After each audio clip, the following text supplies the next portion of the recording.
সসম্মানে তারে আপ্যায়ন করবা। তোমরা বেশ সুন্দর, তার সাথে সন্ধি চুক্তি রয়েছে, এতটা সত্ত্বেও তাকে হলের নিচে বসে থেকে পাথর মেরে জীবনের তরে পৃথিবী থেকে বিদায় দেওয়ার ষড়যন্ত্র করেছিল কারা? কেন ওই নাম করলে কি ঘুরে ঘুরে একে জেলাও তার নাম ওইটা পেলেন কেন? বোঝেন নাই? এই হচ্ছে মুহাম্মদুর রাসূলুল্লাহ সাল্লাল্লাহু আলাইহি ওয়াসাল্লাম একবার না, দুইবার না, তিনবার তাকে হত্যার চেষ্টা করা হলো। প্রিয় হাবিব মুহাম্মদুর রাসূলুল্লাহ সাল্লাল্লাহু আলাইহি সাল্লামকে এমন কালো জাদু করলো, কালো ম্যাজিক, ব্ল্যাক ম্যাজিক, তার মাথার চুল সংগ্রহ করে চিরুনিতে গিট্টু দিয়ে দিয়ে সেই চুল সংগ্রহ করে কূপের ভিতরে এমন ভাবে তার ব্ল্যাক ম্যাজিক করা হয়েছে যে প্রিয় হাবিব মুহাম্মদুর রাসূলুল্লাহ দিন দিন ক্ষীণ হয়ে গিয়েছিলেন, অসুস্থ হয়ে পড়েছিলেন। ব্রেন্টের পরে এমন ভাবে আঘাত আনলো যে প্রিয় হাবিব মুহাম্মদুর রাসূলুল্লাহ যদি কোন স্ত্রীর ঘরে ঢুকেছেন, আবার দরজা দিয়ে বের হয়েছেন, তিনি যেখানে ঢুকেছিলেন সেটা তার মনে নেই, আবার ঢুকেছেন। স্ত্রী জিজ্ঞাসা করলেন, আপনি না কেবল আসলেন, আবার কি? বললেন, আসছি নাকি আমি আবার এই মাত্র আসছি নাকি? তাহলে পরিস্থিতি কি বুঝতে পারছেন?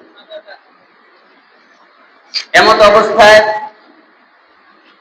আল্লাহ তাআলা জিবরিলকে এ মুহাম্মদুর রাসূলুল্লাহ সাল্লাল্লাহু আলাইহি সাল্লামের সাথে যা কিছু ঘটে যাওয়া, যা কিছু হবে, আল্লাহ তাআলা এগুলোকে সমাজের জন্য একটা শিক্ষা হিসেবে রেখে দিয়েছেন। কথা বলেন নাকি না? সে তো সাথে সাথে ছেড়ে দিতে পারতেন, কিন্তু এখান থেকে কিয়ামত পর্যন্ত মুসলিম উম্মাহর শিক্ষা আছে না নাই? এই যে তার একটা ক্ষতি হলো, তার মানে কিয়ামত পর্যন্ত একজন মানুষ আরেকজন মানুষকে কুফরি কালাম, ব্ল্যাক ম্যাজিক, জাদু টোনা এগুলো দিয়ে ক্ষতি করতে পারে কি পারে না? মানুষের অনিষ্টতা আছে না নাই? জেন খবিস খবাইসের অনিষ্টতা আছে না নাই? আছে। জেন পরিতে ক্ষতি করলে ওনাদের ইমাম সাহেবটা আছে, ছাড়া আছে। কিয়ামত পর্যন্ত মানুষ মানুষের ক্ষতি করবে, কোন পদ্ধতিতে এটার পরিত্রাণ পাওয়া যায় সে পদ্ধতিটা আল্লাহ শিখাই দেবে, নাকি ভরণ দেবে? কি দেবে? ভরণ দেবে। দুইজন ফেরেশতা আসলেন, মুহাম্মদুর রাসূলুল্লাহ সাল্লাল্লাহু আলাইহি ওয়াসাল্লাম ঘুমিয়ে আছেন। দুই ফেরেশতারা তার পাশে বসলেন। একজন ফেরেশতাকে বলছেন, জানিস নাকি মুহাম্মদুর রাসূলুল্লাহ সাল্লাল্লাহু আলাইহি সাল্লামের এই অসুস্থতার কারণ কি? কারণ কি? এর কারণ হচ্ছে ওই যে তার ঘরে যে ইহুদির কন্যা আর এই লোকেরা ষড়যন্ত্র করে তার চুল সংগ্রহ করেছে, 11টা গিট্টু দিয়েছে, দিয়ে ওই কূপের ভিতরে চিরুনি পেঁচায় ওর ভিতরে ফেলে রেখেছে, যে কারণে মুহাম্মদুর রাসূলুল্লাহ ব্ল্যাক ম্যাজিকের কারণে অসুস্থ হয়ে পড়েছে, মারাত্মক অবস্থা। তাহলে কি করা যায়, কিভাবে পরিত্রাণ পাবে? তিনি বললেন, তিনি যদি ওই কূপ থেকে ওই চুল আবার সংগ্রহ করেন, আর যদি সে বলতে থাকে, কুল আউযু বিরাব্বিল ফালাক মিন শাররি মা খালাক ওয়া মিন শাররি গাসিকিন ইযা ওয়াকাব, এইভাবে সূরা ফালাক এবং নাস যদি পড়ে, এক একটা আয়াত পড়বে আর এক একটা গিট্টু খুলে যাবে। সুবহানাল্লাহ। যত বড় ওই ব্ল্যাক ম্যাজিক হোক, ম্যাজিক কাটার সূরা কয়টা? আপনি তো ভরণ দিলেন, ভরণ দেয় আয়নার মধ্যে দেখে এটা কি করছে, আয়নার মধ্যেই যদি সব পৃথিবীর সমস্ত চোর ধরা গেছে। কথা বোঝেন নাই? পৃথিবীর যত অকারেন্স, সিসি ক্যামেরাও দরকার হতো না, আঙ্গুর ফল লাগবে, এই তো আমি সংগ্রহ করতে পারবো না। আপনি পারবেন? হ্যাঁ পারবো। তাহলে টাকা রেখেছেন, কত খরচ হবে? 5,000। কত ওই খাইলে 5,000, এইবার চিকিৎসা চলবে 3 মাস, কোনো কিছু হয়ে পারবে না। নিয়ে আসবেন, ও হাতটা থেকে বলবে যে সর্বনাশ, যেহেতু 12টা লেগে গেছে পিছনে। কয়টা? ঠিকই আছে, যেমন কর্ম তেমন, যেমন ইসলামিক জ্ঞান নেই, সহজ জিনিস।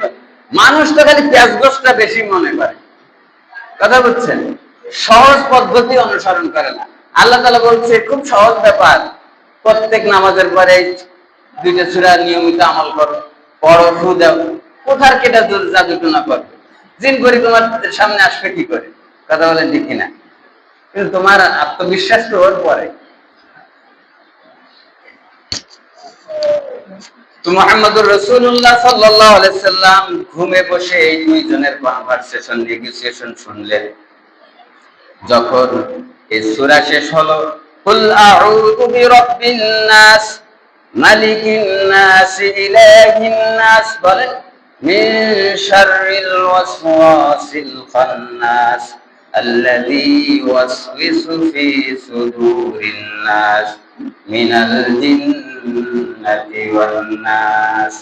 মুহাম্মদুর রাসূলুল্লাহ সাল্লাল্লাহু আলাইহি সাল্লাম ঘুম থেকে উঠলেন, জাগ্রত হলেন, ঘটনা তিনি সব বুঝতে পারলেন। সাহাবীদেরকে ডাকলেন, যাও কূপের মধ্য থেকে আমার সে চুল সংগ্রহ করে নিয়ে আসো। তিনি এক এক করে আয়াত পড়তে থাকলেন আর এই গিট্টু খুলতে থাকলো। আল্লাহ রাসূল সাল্লাল্লাহু আলাইহি সাল্লাম সুস্থ হয়ে গেলেন। তাহলে এই গিট্টু লাগাইলো কারা? ইহুদি, কথা বলে। গিট্টু লাগাইছে কিনা? ব্রাজিল। গিট্টু লাগাইছে কিনা? আর্জেন্টিনা। এবার বুঝছেন, সেই আর্জেন্টিনা, সেই ব্রাজিল আপনার খুবই প্রিয়। এত বলার পরেও তার দিল থেকে বের হয় না, অথচ চির দুশমন রাসূল থেকে যাবৎকাল পর্যন্ত জীবনে কোনোদিন আপনার সে বন্ধু হবে না। ওয়ালান তারদা আনকা ইয়াহুদ ওয়ালান নাসারা হাত্তা তাত্তাবিআ মিল্লাতাহুম। কথা কে বলেছেন? আল্লাহ বলেছেন, ততক্ষণ পর্যন্ত তারা তোমার পরে সন্তুষ্ট হবে না যতক্ষণ না পর্যন্ত তোমরা তার মিল্লাতের পরে, তার আচার অনুষ্ঠানের পরে, তার ধর্মীয় অনুষ্ঠানের পরে বা তাদের সাথে মিলেমিশে একাকার না হও, ততদিন পর্যন্ত সে তোমাকে বন্ধু মনে করবে। আমার পিতা, আমার মাতা, এদেরকে যদি কেউ অপমান করে, মারে, জীবনে কোনোদিন আমি তারে ভালোবাসতে পারবো? যারা বীরে মাওনাতে 69 জন সাহাবীকে নির্মমভাবে জবর করে হত্যা করলো, সে আপনার বন্ধু হয় কি করে? যে পৃথিবীর শ্রেষ্ঠতম একজন মানব, তাকে যারা মারার একবার না, দুইবার না, তিনবার যারা এই পরিকল্পনা সাজালো, আপনার সে বন্ধু হয় কি করে? আবার শেষ পর্যন্ত গোটা বিশ্বের মুসলিম, রাসূল চলে গেলেন, আবু বকর, ওমর, ওসমান, আলী সবাই চলে গেলেন, তারপরে মুসলমানের ঐক্য নষ্ট হয় না, তাদেরকে পরাজিত করা যায় না। এরপরে ইহুদিরা চিন্তা ভাবনা করলেন যে না না, এদেরকে পরাস্ত করতে হবে। এই কারণে আব্দুল্লাহ ইবনে সাবা কালিমা গ্রহণ করে তারপরে গোটা মুসলিমকে ছন্ন বিছন্ন করে দিয়েছে। সর্বপ্রথম এই মুসলমানদের যে ভাঙন শুরু হয়, নিজেদের মধ্যে অন্তর্দ্বন্দ্ব কলহ, সেই ইহুদির বাচ্চা আব্দুল্লাহ ইবনে সাবা প্রথম শুরু করে। আজ পর্যন্ত তা আর ঠিক করতে পারলাম না। এদিকে জামাত, এদিকে সরমানাই, ওদিকে খেলাফত, ওদিকে খেলাফতের মজলিস, ওরে দল কত! এই যে সাবা যে দিল ইসলামের পরে খাবা, আর কোথায় যাবা? আজ পর্যন্ত তার আর এক জায়গায় করা গেল। এই যে আব্দুল্লাহ ইবনে সাবা ইয়ামান থেকে মদিনায় আসলেন, এসে আস্তে আস্তে তার দল ভারী করার চেষ্টা করলেন, মুসলমানদেরকে বিভ্রান্ত করার চেষ্টা করলেন। কিন্তু যারা নবমুসলিম, নতুন নতুন মুসলিম হচ্ছে, জেনজি যারা প্রজন্ম, নতুন প্রজন্ম, তারা তো এত ভালো বুঝবে না। এই সাহাবীদের মধ্যে যে একটা ভ্রাতৃত্ব বন্ধন, মৈত্রী, সম্প্রীতি, এগুলো পুরনো যারা সাহাবী তাদের কাছে বলেও পাত্তা পায় না। উসমান রাদিয়াল্লাহু তাআলা সে কিভাবে খলিফা হয়? আহলে বায়ত রয়েছে জীবিত তাজা, আলী রাদিয়াল্লাহু তাআলা। রাসূলের মৃত্যুর পরে তো প্রথমেই আলী রাদিয়াল্লাহু তাআলা খলিফা হওয়ার কথা, কারণ সে হচ্ছে আহলে বাইত। আবু বকর কেটা নাউজুবিল্লাহ রাদিয়াল্লাহু তাআলা, সেই করল এক বৈষম্যতা। এরপরে না হয় পরে বসাবে, তাও করলো না, দিল কারে? ওমর রাদিয়াল্লাহু তাআলা। হলো কিছু যেখানে আলী রাদিয়াল্লাহু তাআলা স্টিল রয়েছে, এরপরে আবার সে গেল। এখন ওসমান কিভাবে দেশ চালায়? ওসমান কি নাউজুবিল্লাহ বলেন। অথচ সিদ্ধান্ত আল্লাহ রাসূল সাল্লাল্লাহু আলাইহি ওয়াসাল্লাম বলে গেছেন, সেভাবে পালাক্রমে হয়ে আসতেছে। আল্লাহ রাসূল চেয়েছিলেন যে আমার মৃত্যুর পরে এই ইমামের দায়িত্ব, রাষ্ট্রীয় খলিফার দায়িত্ব হবেন আবু বকর রাদিয়াল্লাহু তাআলা আনহু। আবু বকর চেয়েছিলেন যোগ্য ব্যক্তি ওমর, এবং তিনি একটা টিম গঠন করলেন, সেভাবেই হলেন ওমর রাদিয়াল্লাহু তাআলা আনহু। এবং ওমর রাদিয়াল্লাহু তাআলা আনহু তিনি মৃত্যুর আগে তিনিও কিন্তু একটা 6 সদস্য বিশিষ্ট কমিটি করলেন, এবং এভাবে ইলেকশন হবে যে তোমাদের মধ্যে যোগ্য ব্যক্তি যে হয় সে। তো তৎকালীন সময়ে ওসমান রাদিয়াল্লাহু তাআলা আনহু যোগ্য ব্যক্তি কেউ ছিলেন না। সময়ের উপযোগী একজন লোক সেট করতে হয়। মনে করেন 5 তারিখের পরে যদি ইউনুস না বসতো, তো ইউনুস তো আবার টাকার লেনদেন বিশ্ব পরিচিত একটা ভাব আছে, ওইভাবে মোটামুটি, নাইলে আর একটু দেশ চলে যেত একরকম। অনেকের মন্তব্য যে আর একটু ক্ষতি হতে পারে, বিবেচনা করে তারে বসানো। তো তৎকালীন সময় ওসমান রাদিয়াল্লাহু তাআলা আনহুর যে সম্পদ, এ রাষ্ট্রে বড় একটা দুর্ভিক্ষ হলেও তিনি এমন মানুষ যে মদিনায় যদি কখনো দুর্ভিক্ষ হতো, তাই এই ওসমান রাদিয়াল্লাহু তাআলা আনহুর সম্পদ দিয়ে দুর্ভিক্ষ বলাতো। সুবহানাল্লাহ। ওসমান রাদিয়াল্লাহু তাআলা আনহু এমন একজন মানুষ, এমন লজ্জাশীল যে ফেরেশতারাও তাকে দেখে লজ্জিত হতো, যে লজ্জাশীল মানুষের সে সিরিয়াল দিয়ে দাঁড়াতো, তার নাম হচ্ছে ওসমান। তার বিরুদ্ধাচরণ করেছে ইহুদি, ছলে বলে কৌশলে তার বিরুদ্ধে জনমত তৈরি করলো, তার মোহর সিল চুরি করলো। বড় লম্বা ঘটনা। এই মদিনায় যখন সাহাবীদেরকে এই ঘুষা রটাতে লাগলো যে আলী রাদিয়াল্লাহু তাআলা যোগ্য ব্যক্তি, তাকে না দিয়ে কেন ওসমানকে দেওয়া হলো, এটা অন্যায় করা হয়েছে আহলে বাইতদের পরে। নতুন মুসলিম যারা, তারা হ্যাঁ তাই তো, রক্ত গরম, এটা তো ঠিক হবে না। এই তার দলে আরো ভারী করতে লাগলো, ও তো ইহুদি, ও তো ষড়যন্ত্র করে মুসলমানদের ভিতরে ঢুকছে, কিন্তু মুসলমান তো বুঝতে পারে নাই। এই জন্য আল্লাহ তাআলা বারবার সতর্ক করেছেন, মুনাফিকদের থেকে দূরে থাকো, আর হচ্ছে ইহুদিদের থেকে দূরে থাকো, এদের চেনা বড় দায়। খ্রিস্টান ইহুদিরা দেখবেন, এরা কেন কোরআনের হাফেজ হচ্ছে, মাদ্রাসায় পড়তেছে, সব কিছু ইমামতি করতেছে, হুট করে আত্মপ্রকাশ পাচ্ছে যে সব শিক্ষা অর্জন করেছে মুসলমানদের ধোঁকা দেওয়ার জন্য। মুসলমানের তা খাইছে, সেখানে ইমামতি করেছে, করে মুসলমানদেরকে বিভ্রান্ত করার জন্য পায়দার করছে। নাউজুবিল্লাহ বলেন। আব্দুল্লাহ ইবনে সাবা এইভাবে যে দেশে যায় ধরা খেয়ে যায়, কিন্তু আস্তে আস্তে ওর দলের লোক ভারী হতে থাকে। ভারী হতে হতে একটা সময় এমন হলো যে উসমান রাদিয়াল্লাহু তাআলা আনহু সিল চুরি করলেন। সিল চুরি করে আবু বকর রাদিয়াল্লাহু তাআলা আনহুর ছেলে অমুক জায়গার গভর্নর, সে ওই জায়গায় গভর্নর নিযুক্ত হবে, এই ফয়সালা রাষ্ট্রীয়ভাবে হয়ে গেল। এদিকে ওই আব্দুল্লাহ ইবনে সাবা ওই সিল চুরি করে লিখছে আবু বকর রাদিয়াল্লাহু তাআলা আনহুর সন্তান অমুক জায়গার গভর্নর হবে। আসলে আমি চাই না, উনি ওখানে গভর্নরের পদে অধিষ্ঠিত হওয়ার আগে তোমরা তাকে হত্যা করবে, তার শিরচ্ছেদ করে দিবে।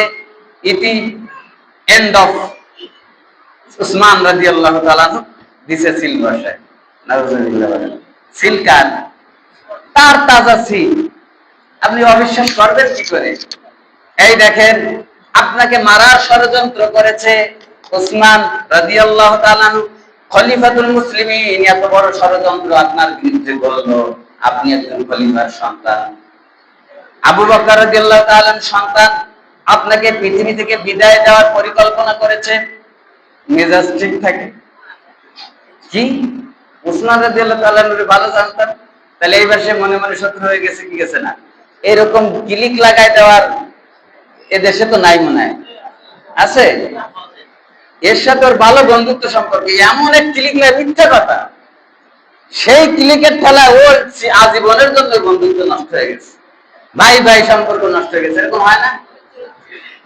তুই জানিস তোর জমি কিন্তু বড়টা সব লিখে নেবে, আমার সাথে কথা হয়েছে, অথবা ছেলেটা লিখে নেবে ছোটটা। এই তো কি আমার বড় ভাই এরকম পরিকল্পনা সাজালো, ও তো মনে মনে রাগ করে ভাইরে সালাম দেয় না, কথা কয় না, অথচ তো কিছু না। ভাই আবার ছোট হয়ে আমার সাথে এরকম বেয়াদবি, আমিও কথা বলবো না, এই শেষ সম্পর্ক। আছে না নাই? এরকম ক্লিক লাগাই দিছে। আব্দুল ইবনে সাবা এবং আবু বকর রাদিয়াল্লাহু তাআলা আনহুর সন্তান এভাবে করে আস্তে আস্তে ওর আস্তে আস্তে অনেক বড় জনমত তৈরি হলো। কিন্তু এর আগে আব্দুল ইবনে সাবা নতুন মুসলমান হয়েছে, তো মুসলমান তো না, মুসলমান সাজছেন। এখন মানে ভং ধরছে। ওর একটা প্ল্যান ছিল যে আমি একটা রাষ্ট্রের যদি গভর্নর হতে পারি, একটা ওই সুইস ব্যাংকে কিছু টাকা জমাতে পারবো, লন্ডনে কটা বাড়ি হবে, এই হচ্ছে ওর ধান্দা ছিল। আর এই ধান্দাবাজি বুঝতে হলে আপনার রাজনীতিতে ঢুকতে হবে। দেখবেন ভোটের আগে টুপি ঠাইসে এই পর্যন্ত দেয়, বুঝছেন? সম্প্রতি সময় দেখবেন নির্বাচনের আগে যে কয়জনের মাথায় টুপি ছিল, সংসদে সেই কয়জনের মাথায় টুপি আছে। আল্লাহ সব জায়গায়, যে জায়গায় দেখি খালি টুপি আর টুপি, এ বিরোধী দলেরও টুপি, সরকারের সবার মাথায় টুপি, টুপি আর টুপি। আর এখন নামাজের সময় টুপি নেই। ও ঠাই সেই আব্দুল ইবনে সাবা একেবারে লম্বা জুব্বা টুপি, তসবিহ সবসময় থাকে, সুবহানাল্লাহ, আলহামদুলিল্লাহ, লা ইলাহা ইল্লাল্লাহ, আল্লাহু আকবার। মানুষ মনে করছে যে বাপ রে বাপ, এত বড় বুজুর্গ তো। এইবার ওসমান রাদিয়াল্লাহু তাআলা বলতেছে, আপনি ইচ্ছা করলে আমাকে একটা দায়িত্ব দিতে পারেন। তো প্রথমে কি দেখাইছে? প্রতিভক্তি, একজন খলিফাতুল মুসলিমিন। সে এত ওসমান রাদিয়াল্লাহু নরম মানুষ, ঠিক আছে, দ্যাট ডাজ নট মিন, তার অর্থ এই না সে এত বড়, অর্ধ পৃথিবীর বেশি তারা শাসন করে, প্রায় 80 ভাগ, সে এতটুকু বোঝে না। তা বলছে তুমি কোন পথে শাসন করার মতো যোগ্যতা রাখো না। তাহলে হিংসা আর ওই প্রতিশোধের আগুন বাড়লো না কমলো? এই খবর রয়ে গেছে। ও তো সিল চক্কর চুরি টুরি করে এদিকে কুফায় গেছে, ইসে গেছে, মিশরে গেছে, সব জায়গায় ওর কিছু কিছু লোকজন তৈরি করে এবারে এখন মানে একেবারে ঘনিষ্ঠ যে তারেও কবজা করে ফেলাইছে। এখন ওর ইয়ে ফাঁকা, মাঠ ফাঁকা। এরপরে একটা সময় হজের টাইম আসলো, সবাই হজের দিকে গেল, এই আব্দুল ইবনে সাবা তার দলবল নিয়ে আর এই আবু বকর রাদিয়াল্লাহু তাআলার ছেলেকে নিয়ে তার ওই দুর্গের ভিতরে তার বন্দী করে ফেলল। ওসমান রাদিয়াল্লাহু তাআলা আনহু জীবনের ইসলাম গ্রহণ করার আগেও তিনি শিল্পপতি, পরেও শিল্পপতি। তিনি যখন রাষ্ট্রীয় ক্ষমতা গেলেন, শেষ অবস্থায় এমন হলো তার সম্পদ বিলি করতে করতে তার দুটো বাহন উট ছাড়া আর কিছুই ছিল না। এত বড় ভালো মানুষ, তাকেও তারা অযোগ্য মনে করল। তিনি ঘরবন্দি হয়ে আছেন, এমন সময় ওরা ভিতরে ঢুকলো।